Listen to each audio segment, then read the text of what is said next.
Salut à tous et bienvenue pour le retour de cette émission du Rivalité consacrée, vous le savez, au débrief, à l'analyse, au retour sur une rivalité historique du college football, que ce soit du football américain en règle générale, pardon, que ce soit par le biais du college football ou de la NFL. On s'intéresse justement aux professionnels aujourd'hui, puisqu'on va évoquer l'une des rivalités majeures, des rivalités interconférences de la Grande Ligue, puisqu'on va parler du duel entre les Dallas Cowboys et les San Francisco 49ers. Et comme d'habitude, pour tous les chapitres importants de l'histoire de la NFL, il est en ma compagnie, Monsieur Victor Roulier, et les nôtres. Salut Victor.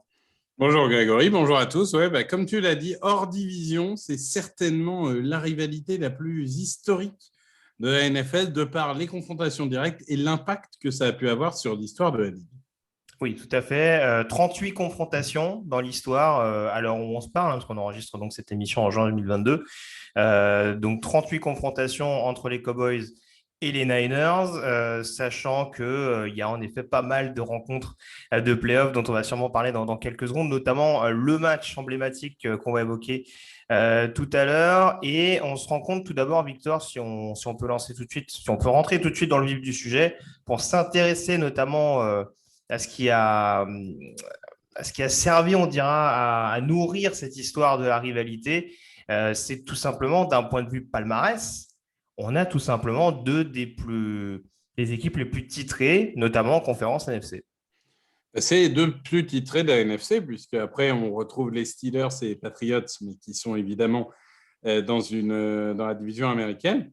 Oui, et on a deux places fortes qui sont là depuis le début de l'ère Super Bowl et qui ont parfois été, on va dire, tout en haut en même temps, Mhm. mais à minima, on en a presque toujours eu une des deux qui dominait vraiment dans cette conférence. Donc, ces deux équipes, quelle que soit l'époque dont vous voulez parler, les années 70, 80, 90, vous allez parler de ces équipes-là. Peut-être que paradoxalement, c'est depuis les années 2000 que l'impact est peut-être moins fort, mais ça reste deux équipes historiques.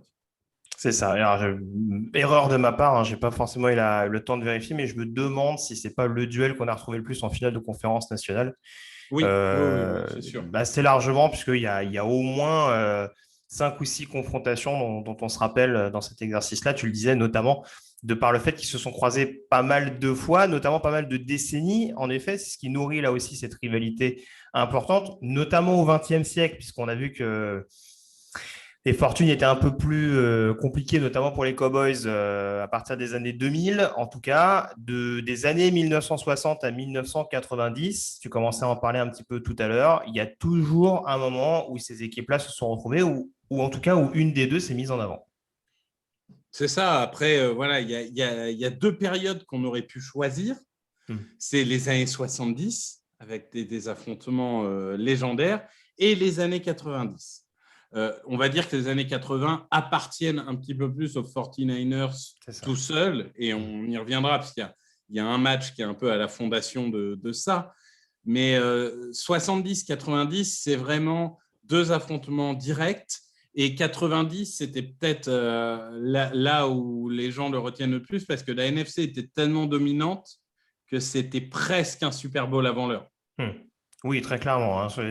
Pour ceux qui revoient notamment les confrontations des années 90, ça s'est vu après par la suite lors des Super Bowls, notamment hein, disputés face aux Bills, hein. On sait que c'est la grande période, malheureusement, pour les fans de Buffalo, où la conférence américaine pesait pas bien, bien lourd quand il fallait affronter des équipes d'NFC. J'exagère un peu parce que c'était pas forcément des promenades de santé toujours pour les équipes d'NFC, mais on a vu que, par exemple, sur les deux confrontations Dallas-Buffalo, bah, ça avait quand même tourné assez nettement à l'avantage des Cowboys.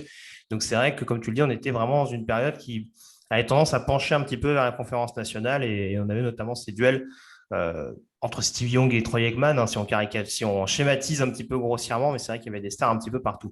Les stars, justement, c'est aussi ça qui a fait cette rivalité entre San Francisco et Dallas, parce qu'on a eu, mine de rien, dans ces nombreuses passes d'armes, pas mal de joueurs qui sont passés d'un camp à l'autre, d'un rival à l'autre, avec notamment pas mal de mouvements qui ont fait couler de l'encre.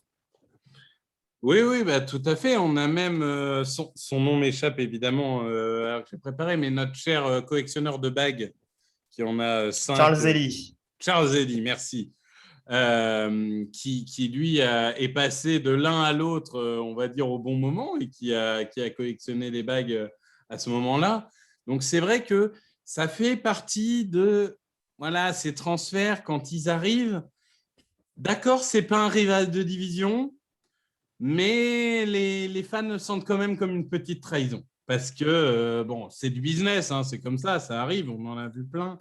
Mais c'est vrai que c'est deux équipes qui, du coup, historiquement, ne s'aiment pas. Et quand un joueur passe de l'un à l'autre, ça peut rapidement déséquilibrer le rapport de force. Et c'est toujours un peu mal vécu par les fanbases. Oui, c'est sûr. Tu parlais de Charles Zeli. Alors, en plus, c'est vrai ce qui avait mis un petit peu, ce qui avait mis encore un peu d'huile sur le feu, c'est qu'on se rappelle qu'il n'était pas parti en bon terme de San Francisco, hein. Son trade était lié à beaucoup de conflits internes avec certains joueurs. Je pense à Ronnie Lott ou Tim Harris, notamment des joueurs défensifs à l'époque de San Francisco. Il y a eu d'autres départs, alors sans doute moins houleux, mais on sait que Ken Norton, par exemple, de mémoire, a fait le trajet inverse, me semble-t-il, en allant de Dallas jusqu'à San Francisco. On a eu un petit peu plus tard, et ça, on va peut-être y revenir également à l'occasion des moments un peu marquants, mais Terrell Owens, bien entendu, qui a fait San Francisco-Dallas à la fin des années 2000, si je ne m'abuse. Donc voilà, mine de rien, il y a eu beaucoup, beaucoup. J'aurais pu citer également Deion Sanders, qui a joué un rôle majeur dans les nombreuses confrontations dans les années 90, que ce soit du côté San Francisco ou du côté Dallas. Donc voilà, c'est vraiment des éléments qui ont ajouté un petit peu de piment. Et puis ça se retrouve également notamment dans la confrontation qu'on va évoquer tout à l'heure, hein, cette fameuse confrontation de 1972, parce que même si c'était un tout autre contexte, il faut rappeler par exemple que le head coach de l'époque de San Francisco, Dick Nolan, était un ancien assistant de Tom Landry du côté de Dallas. Donc il y a souvent eu voilà, c'est cette petite passerelle, si je peux l'appeler ainsi, entre Cowboys et Niners, qui a toujours rendu du même coup les confrontations un petit peu plus animées.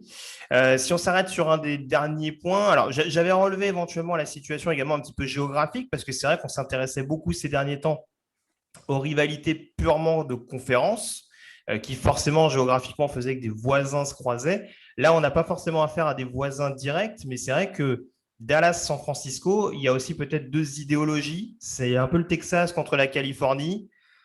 J'ai schématisé ça un petit peu grossièrement entre le conservatisme également et le progressisme. Est-ce que tu partages éventuellement ce point de vue?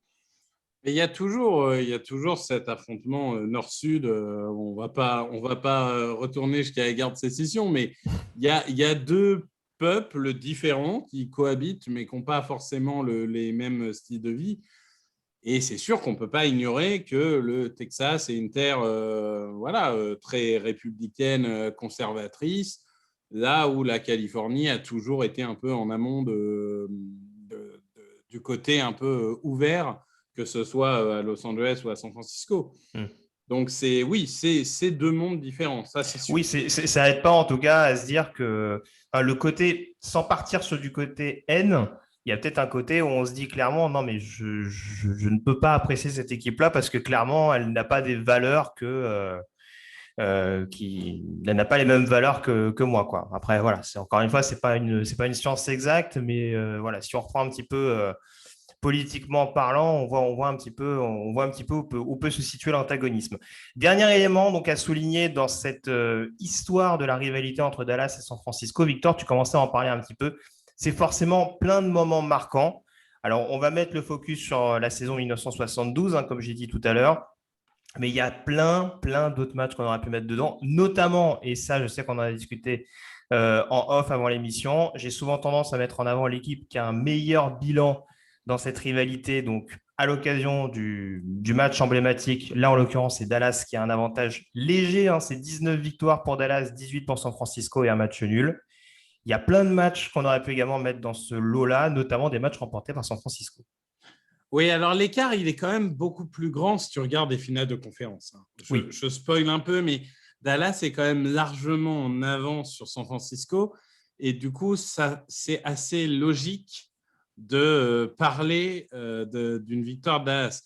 Après, c'est vrai que du côté San Francisco, il y a The Catch. The Catch, qui est donc cette passe de Joe Montana pour Dwight Clark au début des années 80, qui en fait est très symbolique parce qu'au-delà de la victoire, c'est presque une passation de pouvoir entre la dynastie Cowboys des années 70, qui a régné sur la NFC, puisque les années 70, il y a les Steelers, il y a les Cowboys, mais sur la NFC, c'est les Cowboys. Et il y a ce passage de flambeau vers San Francisco qui va dominer les années 80. Et du coup, c'est vrai que cette passe est souvent un peu considérée par tout le monde comme un des moments tournants de l'histoire de la NFL. Donc, c'est important à évoquer, mais ce n'est pas plus mal de parler d'autre chose parce qu'on va le voir, le match 72, c'est aussi en plein milieu d'une dynastie et de la solidification d'une dynastie et d'un quarterback historique. Donc, il y a plein de choses à voir. Il y a des moments un peu plus fun et légers. On pense notamment à la célébration de Terrell Owens sur l'étoile des Cowboys. Léger, t'es gentil, hein, parce que quand on voit la réaction d'Emmitt Smith… il s'est pris un petit tampon, voilà, oui. on va le dire comme ça. Bon, ce qui est d'ailleurs assez marrant de se dire qu'il a fini aux Cowboys derrière, mais avec des célébrations toujours aussi iconiques comme des popcorn, etc. Mais voilà, c'est globalement, donc il y a les années 80 et dans les années 90, il y a quand même, si je ne dis pas de bêtises, 3 finales de conférence et d'affilée et 4 titres d'affilée remportés par Dallas San Francisco, parce qu'il y a 3 titres pour Dallas et un titre pour San Francisco. C'est ça, entre 92 et 95, les deux premiers et le dernier pour Dallas, et celui de 94 pour San Francisco. Voilà, sachant que sur le tout dernier, ils ne s'affrontent pas directement, mais sur les 3 premiers, ils s'affrontent directement. En 92 et en 93, la finale de conférence est gagnée par Dallas, qui derrière va battre les Bills. Et en 94, la finale de conférence est gagnée par Steve Young et les Niners, qui vont aller exploser les Chargers au Super Bowl derrière. Tout à fait. Donc, c'est vrai que… 92, si tu me permets, c'est vrai que c'était un match assez important parce qu'en effet, on était en plein dans ce renouveau de Dallas, justement incarné par les arrivées des jeunes Troy Aikman et Emmitt Smith, un peu moins Michael Irving qui est arrivé un peu avant, mais c'est vrai qu'il y avait ce côté en effet consécration face à des Niners qui certes avaient tourné la page Joe Montana, puisqu'il était déjà parti du côté de Kansas City, mais il avait déjà pleinement ouvert le chapitre Steve Young.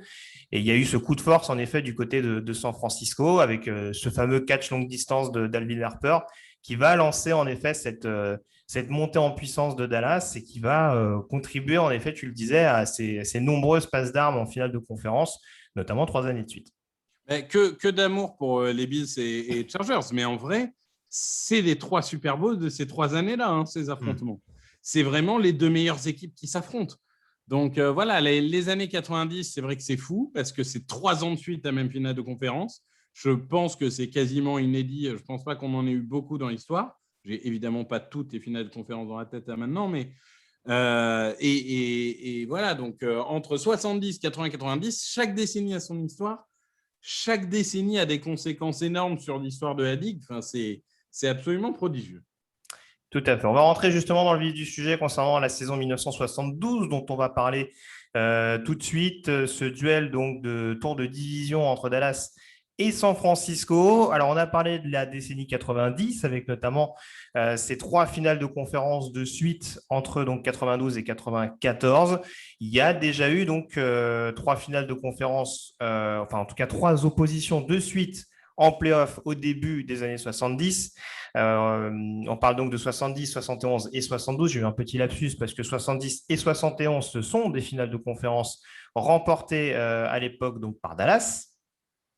Qui va d'ailleurs, ça on peut contextualiser, on recontextualisera justement dans quelques secondes, mais qui est champion en titre à l'occasion de ce duel donc, de 1972 donc, face à San Francisco. Et on peut déjà le dire, Victor, on a une situation extrêmement particulière en 1972 parce qu'on n'a pas forcément que des stars au poste de quarterback, mais cette saison-là, que ce soit à Dallas ou à San Francisco, on a quand même des situations assez ubuesques concernant les 2 quarterbacks stars des 2 équipes concernées.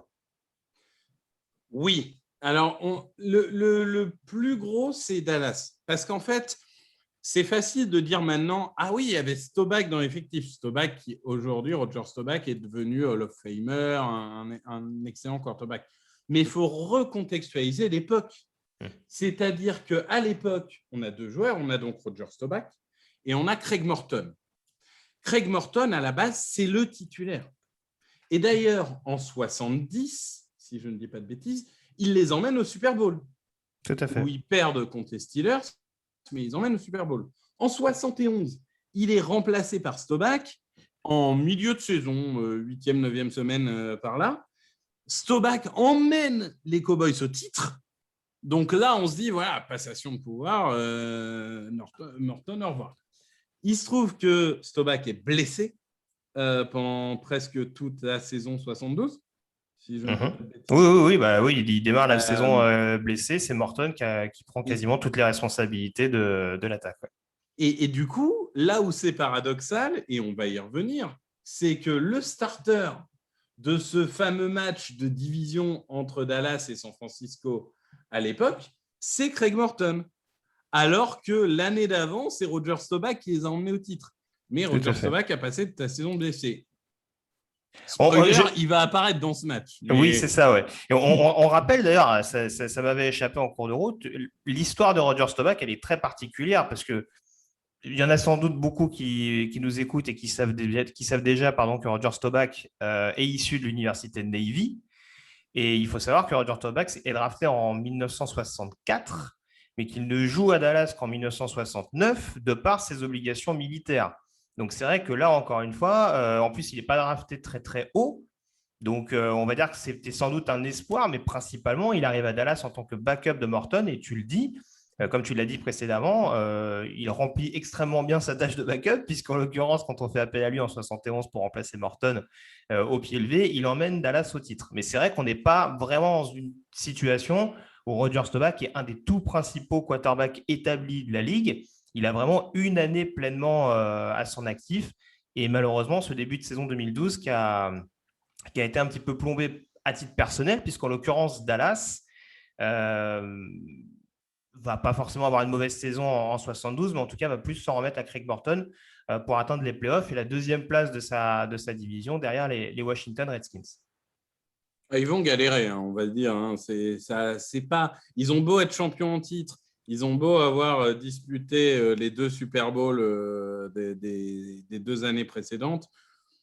La saison régulière est difficile. On va dire que je pense qu'on peut le dire, c'est plus la défense qui est la force de cette équipe que l'attaque en 72. Oui, en 72, ils sont sauvés par leur défense avec une attaque, on va dire, peu inspirée, efficace contre des équipes faibles, comme pouvaient l'être les Eagles, par exemple, à cette époque, mais voilà, un peu limitée face à des grosses équipes.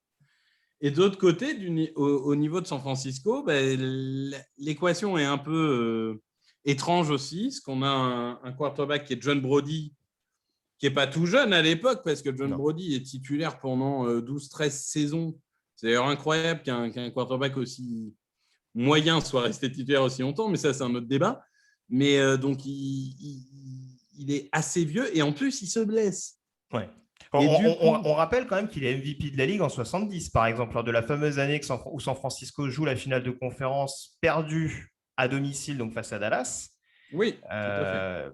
Mais c'est vrai que, comme tu le dis, après, c'est pas exactement la même chose que Staubach, mais on est dans un cas de figure totalement différent parce que c'est un joueur qui est plutôt en fin de carrière, mais qui n'est pas forcément, mais qui est pas forcément plus constant. Non, mais 37 ans, enfin, je veux dire, il y a un moment, c'est un peu comme Rich Gannon. Hein. Oui, il y a eu des belles saisons, mais enfin, ça n'en fait pas des quarterbacks historiques. Un peu Jeff Garcia. Il a une meilleure carrière que Rich Gannon, je suis méchant. Mais et du coup, en fait, c'est Steve Spurrier qui fait quasiment toute la saison. Même, si je ne dis pas de bêtises, oui, la grosse majorité de la saison. Il n'est pas mauvais, d'ailleurs, il fait ses stats. Alors, quand vous regardez les stats des années 70, mouillez-vous la nuque, hein, parce que faire autant de touchdowns que d'interceptions, c'est bien. C'est ça. Dans la NFL de l'époque. Hein, donc, vous n'attendez pas à avoir des 40-10. Donc, il fait son 18-16, etc. Mais en finale de conférence, c'est Brody qui lui est préféré et qui va donc, qui était censé apporter son expérience dans ce match. Tout à fait. Alors, on va y revenir. Juste rappeler très rapidement quelques joueurs un petit peu emblématiques pour ceux éventuellement qui ne connaîtraient pas un peu les rosters de l'époque. Alors, je le disais, du côté de Dallas, c'est surtout en défense notamment qu'on avait beaucoup de stars. On a notamment, si je ressors quelques noms importants, alors Mel Renfro, par exemple, au poste de cornerback, qu'on peut sortir qui a fini au Hall of Fame. En l'occurrence, il y en a eu quelques-uns d'ailleurs, hein. Chuck Hawley, par exemple, un poste de linebacker, dont on se rappelle pour avoir été le MVP du Super Bowl 5, justement perdu face à Baltimore. Seul MVP défenseur, pas seul MVP défenseur, mais seul MVP d'une équipe perdante au Super Bowl, c'est quand même à noter, hein. C'était le seul MVP défensif à l'époque, forcément, il n'y en avait eu que 5. On a Leroy Jordan également, middle linebacker, qui s'était d'ailleurs pas mal distingué lors des 2 principales confrontations contre San Francisco, avec notamment des interceptions assez précieuses. Et puis on a Bob Lilly, par exemple, sur le milieu de la ligne défensive, qui lui, par contre, avait une saison là aussi marquée par les blessures en 72, mais qui reste quand même un joueur éminemment réputé. J'aurais pu citer également Herb Adderley, le cornerback, notamment connu du côté des Packers, où il a gagné 2 Super Bowls, et qui constitue également ce backfield défensif. Un peu moins de vedettes en attaque, si c'était peut-être Rayfield White, autre tackle qui a fini au Hall of Fame. Voilà. Et puis après, sur les autres noms qu'on peut citer… John Nealand, il n'a pas fini au Hall of Fame aussi sur la ligne? Attends, c'est possible, c'est possible. Alors attends, je t'avoue que… Vérifie. Non, 3 fois All Pro, 6 fois Pro Bowl. Ouais, voilà, juste 3 fois All Pro, le gars. Mais de toute façon, voilà, c'était un effectif de folie. Il y a plein de joueurs que j'aurais pu citer. Au poste de receveur, on a par exemple Bob Hayes, qui a fini également au Hall of Fame. Mike Ditka au poste de tight end, hein, qu'on connaît beaucoup comme coach, mais voilà, qui a eu aussi une carrière du côté des Cowboys. Donc voilà, du côté de Dallas, il y avait quand même une belle armada, et ce n'est pas totalement un hasard le fait, bien entendu, qu'ils aient été vainqueurs du trophée Lombardi l'année précédente. Du côté de San Francisco, peut-être un peu moins de vedettes, mais là encore, quelques joueurs intéressants en défense. Les principaux qu'on peut peut-être mettre en avant, c'est Jimmy Johnson, notamment le cornerback, qui a fini également du côté du Hall of Fame. J'essaie d'en revoir un petit peu. Qui en avait d'autres? Il y a d'autres joueurs qui avaient été… Il y avait Dave Wilcox. Ouais, c'est celui que j'allais citer également. Ouais. Tout à fait. Steve Vanderbunt également, qui est un linebacker qui n'a pas eu une énorme carrière, mais qui en tout cas a eu un impact non négligeable en 72. On va sans doute en parler d'ailleurs au cours de cette partie. Mais voilà, du coup, un peu moins de stars sans doute, quelques bons joueurs sur la ligne offensive. Je pense à Forrest Blue, Len Rode également sur le poste de tackle. Mais très clairement, voilà, c'est une équipe qui, comme on l'a dit aussi, était en progression constante depuis l'arrivée de Dick Nolan en 1968, avec donc ses participations notamment aux phases finales dès les années 70. Et ça se ressent voilà, avec un groupe qui était capable de mettre en difficulté pas mal d'équipes. Et pour le coup, San Francisco en 72, ça remporte le titre de division et ça s'octroie, comme en 1970, le droit de recevoir les Dallas Cowboys en tour de division. L'autre confrontation, je crois que dans le même temps, on avait donc Washington qui affrontait Green Bay. Avec du coup le vainqueur de ces 2 confrontations qui se retrouvent en finale de conférence. Mais ça nous permet de contextualiser un petit peu. Rappelez également que cette équipe de San Francisco, justement, a remporté la confrontation directe face à Dallas en saison régulière du côté du Texas Stadium, sur un score quand même assez large. Il me semble qu'on est sur un score de 31-10 en faveur de San Francisco. Donc là, clairement, on va dire que les pendules ont plus ou moins été remises à l'heure pour rappeler à Dallas qu'il fallait compter sur San Francisco au cours de ces phases finales. Et on en vient donc à ce duel, à ce tour de division, hein, qui se disputait encore dans la même année, hein, au mois de décembre. On n'était pas encore dans des phases finales au mois de janvier, il y avait un petit peu moins d'équipes aussi. Mais on arrive donc, Victor, le 23 décembre 1972, du côté du Candlestick Park de San Francisco, où on a donc les Niners qui sont confrontés aux Cowboys. Et ça va commencer plutôt pas mal pour San Francisco, puisque dès le premier jeu du match, les Niners vont envoyer un message clair. Premier jeu du match, c'est Vic Washington qui, d'ailleurs, laisse un peu échapper le ballon au moment du kick-off, le récupère et, à l'image d'un Deshaun Jackson ou autre, traverse tout le terrain pour aller marquer le touchdown. Et dès le début, ça donne un ascendant psychologique énorme aux Niners qui vont, on peut dire, écraser toute la première mi-temps de manière assez claire, avec un festival de ballons perdus. Il y a 8 ballons perdus dans ce match, dont 5 pour Dallas. Il y a, si je ne dis pas de bêtises, un fumble quasiment au niveau de la end zone de Dallas. Et du coup, les Niners n'ont plus qu'à faire une petite course pour marquer le touchdown. C'est Larry Schreiber qui en marque 2 dans cette première mi-temps. Ça pilonne. Dallas perd des ballons. Craig Morton est perdu. La ligne prend l'eau et rapidement, ça s'enchaîne. 7-0, 14-3, 21-3. Au milieu du deuxième quart-temps, on a l'impression que ce match est déjà fini. Ouais, clairement. Ouais. Il y a une timide réaction, on dira, qui permet à Dallas de recoller à 8 points, mais c'est presque inespéré à la mi-temps. En effet, tu le disais, vu le contexte. Il y a peut-être, je crois, que l'interception de Charlie Waters, pardon, le defensive back de Dallas, qui permet aux Cowboys de surnager un petit peu et d'éviter voilà, de s'écrouler encore un peu plus. Mais voilà, je parlais de Van Den Bunn tout à l'heure, le linebacker qui fait 2 interceptions sur cette première mi-temps. Il y a beaucoup de fumbles, en effet, notamment qui se sont recouverts. Et il y a un Craig Morton, en effet, qui démontre clairement un aveu d'impuissance. Et c'est ce qui va amener également Tom Landry à changer un petit peu son fusil d'épaule pour la suite de la rencontre. C'est ça, tu dis à la mi-temps, ils ont presque de la chance d'être menés 21-13. Charlie Waters qui a réussi une de ses 2 interceptions, on y reviendra, c'est un des héros du match. Hein. Et il se retrouve mené 28-16 à 2 minutes de la fin. Je ne sais plus si c'est 2 minutes pile ou 2 minutes et des poussières, mais et en effet, changement de quarterback et retour de Roger Staubach. Donc, retour de l'homme qui leur a donné titre l'année d'avant. Et impact absolument immédiat, puisque sur le premier drive, ça avance et ça trouve Billy Parks pour le touchdown. Ça recolle à 28-23 avec quelques secondes à jouer, mais pour autant, beau retour, ça recolle, etc. Mais c'est loin d'être gagné. Parce que pour avoir l'opportunité de gagner le match, il faut réussir un onside kick. Et cet onside kick, il est assez fabuleux. On en parlait un peu avant l'émission. C'est-à-dire, il faut que vous le regardiez. C'est un coup du foulard, pour ceux qui connaissent le football, pour le peu de connaissances que j'ai. Mais enfin, c'est un onside kick en coup du foulard. Je n'ai jamais vu ça de ma vie. Et il y a une erreur de Preston Riley. Tout à fait, qui du receveur coup, de San Francisco. Ouais, qui laisse échapper le ballon. Comme on le voit, hein, même dans les onside kicks modernes, hein, parfois, ça rebondit, bim, bam, boum. Oui, ça a beaucoup rappelé, c'était Brandon Bostic, c'est ça, le receveur des Packers, qui relâche le même type de ballon à Seattle. Mais... Ouais, ça rappelle un peu le Seahawks Packers, clairement. Il fait l'erreur tout seul, quoi. Il a juste à recouvrir le ballon. Mais bon, ça arrive, c'est comme ça. Et du coup, Dallas récupère le ballon. Pour autant, c'est loin d'être gagné. Parce qu'il faut encore traverser tout le terrain pour aller marquer un touchdown. Et Staubach va mener son équipe d'abord avec ses pieds, parce que je crois que sur ce drive-là, qui fait une course de 25 yards, vous voyez quand même que les courses des quarterbacks de l'époque, ce n'est pas les courses des quarterbacks de maintenant. Hein. C'est tout en zigzag.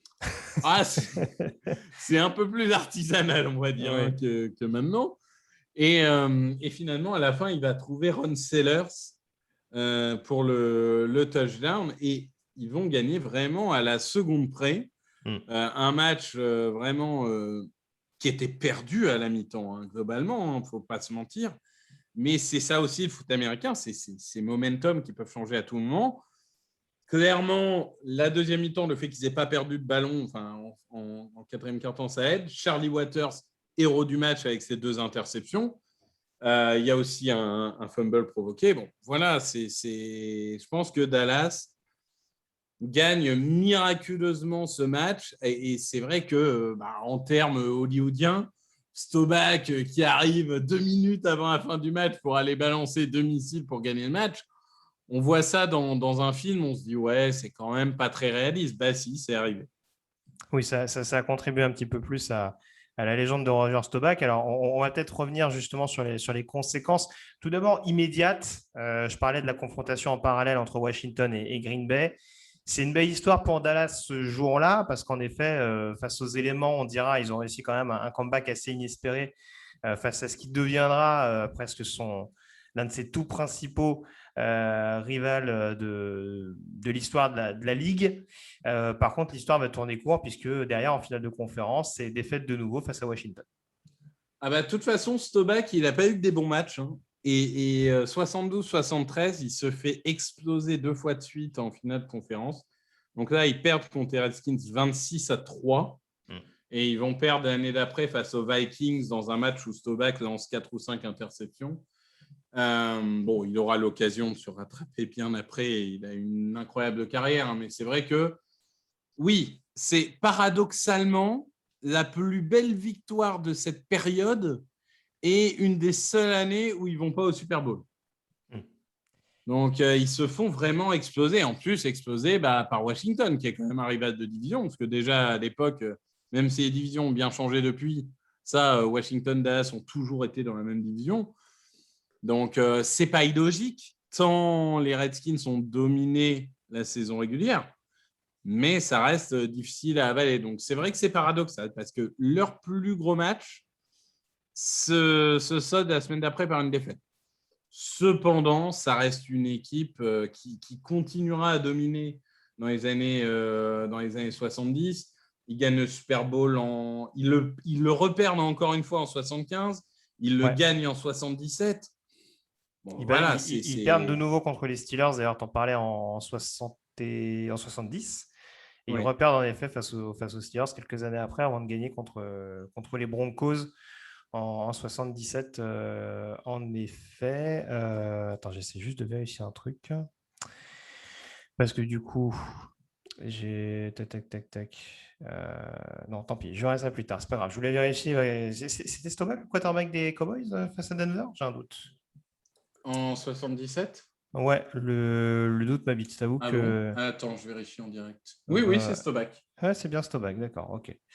Ok. Je sais pas pourquoi j'avais un doute par rapport à ça. On le précise quand même, hein, parce que 72, en l'occurrence, c'est défaite face à Washington. Bien entendu, 72, c'est aussi marqué par l'année historique des Miami Dolphins qui vont battre derrière Washington au Super Bowl et demeurer la seule équipe invaincue sur une saison dans l'histoire de la Ligue lors de cette épopée.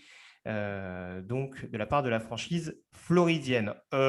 Concernant San Francisco, autant pour Dallas, tu le disais, certes, ça ne gagnera pas cette année-là, mais en tout cas, ça continuera d'être au premier plan, voire de glaner de nouveau des trophées Lombardi à la fin des années 70. Pour San Francisco, tu as parlé un petit peu du catch de Dwight Clark qui a sonné un petit peu le glas de Dallas. On est un petit peu dans une situation où ce match-là a été un petit coup de massue également sur l'ère Dick Nolan du côté des Niners. C'est le clap de fin, hein. C'est le clap de fin de la belle histoire, Brody, Nolan et compagnie, même si Nolan reste encore quelques saisons. Globalement, c'est 10 ans de purgatoire, hein, jusqu'à la Renaissance et The Catch. De toute façon, c'est simple, de 72 au titre de 81, donc on enlève l'année 81, il y a 0 qualification en playoff. Entre cette défaite-là et le Super Bowl gagné, il y a 0 qualification en playoff, même pas un match. Donc, c'est vraiment 10 ans de purgatoire. C'est ça. Il faut dire qu'ils ont aussi la malchance, dès la saison 73, d'avoir un Brody, tu en parlais tout à l'heure, qui était en fin de carrière et qui arrêtera d'ailleurs à l'issue de la saison 73. Et un Steve Spurrier également qui va nourrir des blessures, on va dire, fatales pour le reste de sa carrière, en tout cas pour être pleinement performant au plus haut niveau. Donc, c'est aussi ça qui fait que dès 73, même si on le répète, c'était une autre époque et le poste de quarterback n'était peut-être pas aussi fondamental qu'aujourd'hui. Voilà, c'est aussi des éléments qu'on joue en défaveur de la franchise californienne. Non, mais ça, c'est sûr. Ça, c'est sûr. Je pense que le problème aussi, c'est que voilà, on arrive à la fin d'une période. Alors, il y a des joueurs comme Gene Washington ou autres qui vont tenir un peu l'équipe pendant un moment. Mais la réalité, c'est que voilà, il y a beaucoup de joueurs qui arrivent en fin de carrière ou qui sont abîmés. Et il y a tout un cycle avec des quarterbacks médiocres, des coureurs médiocres. Et voilà, et c'est comme ça que ça marche. Et puis un jour arrive un Montana, un Dwight Clark, un machin, et tout change. Donc voilà. Clairement. Bon, en tout cas, on vous invite à revoir un petit peu différents matchs des Dallas San Francisco. Ça se retrouve assez facilement d'ailleurs sur Internet, sur l'Internet gratuit en l'occurrence. Donc voilà. Je ne sais pas si tu as un moment particulier, on a évoqué quelques-uns, mais tu retiens plutôt The Catch de cette rivalité globale ou est-ce que tu as un autre moment qui t'a marqué? Je retiens The Catch pour l'impact que ça a eu sur l'ensemble de la ligue. Mais par contre, je trouve bien qu'on ait mis la lumière sur 72 parce que le grand vainqueur, ça reste Dallas, quoi. Quand tu y penses, tu te dis, bah oui, ils ont quand même battre les Niners, c'est la fondation de leur dynastie 70 et de leur dynastie 90. Donc, écoute, ça pue la rivalité historique, quoi. C'est des matchs incroyables. Tu sens l'animosité. Globalement, moi, je retiens juste deux grandes équipes qui se sont croisées incroyablement souvent pour des équipes n'étant pas dans la même division.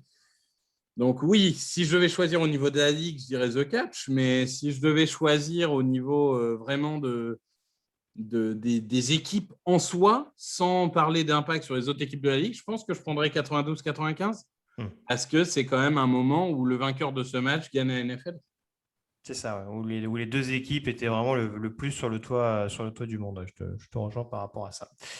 Je te remercie en tout cas, Victor, d'avoir été en ma compagnie, comme toujours. On se retrouvera très prochainement pour un nouveau volet NFL où on reparlera de la conférence américaine, notamment après avoir traité de ce sujet de conférence nationale. Je m'excuse au passage, je fais un petit rectificatif parce que j'ai bien sûr parlé en amont d'un match interconférence. Vous aurez bien sûr rectifié de vous-même, il s'agit d'une confrontation interdivision, mais intra-conférence, puisque ça reste un duel de conférence nationale. À très vite en tout cas donc, pour une nouvelle émission du Rivaliday. Et puis continuez à regarder du football américain autant que possible, notamment des rencontres historiques dont on se fait un plaisir de parler dans ces émissions. Salut à tous, ciao.